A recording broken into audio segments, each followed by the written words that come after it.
এক লোক নদীতে জাল ফেলে 3টা কই মাছ ধরল। ঘরে ফিরে স্ত্রী বলল, আজ আমি 2টা মাছ খাবো, কারণ আমি মাছ ধরার বুদ্ধি দিয়েছিলাম। স্বামী খেপে গিয়ে বলল, আরে আমি ধরেছি মাছ, কষ্ট করেছি আমি খাবো 2টা। তর্কে না পেরে ঠিক হলো, আগামীকাল সকাল একজন আরেকজনকে কথা বলবো না। যে আগে কথা বলবে সে হেরে যাবে, সেই খাবে একটা মাত্র মাছ। আর যে পরে বলবে সে পাবে 2টা। দুজনেই রাজি হয়ে গেল।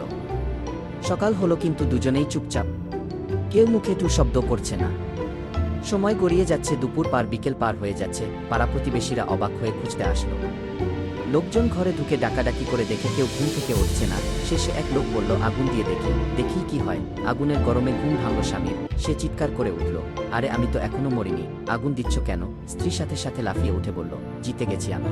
তুমি হেরে গেছো কারণ আগে কথা বলেছ তুমি। আমি এখন 2টা খাব। পরে গ্রামবাসী হাসতে হাসতে ফিরে যায়।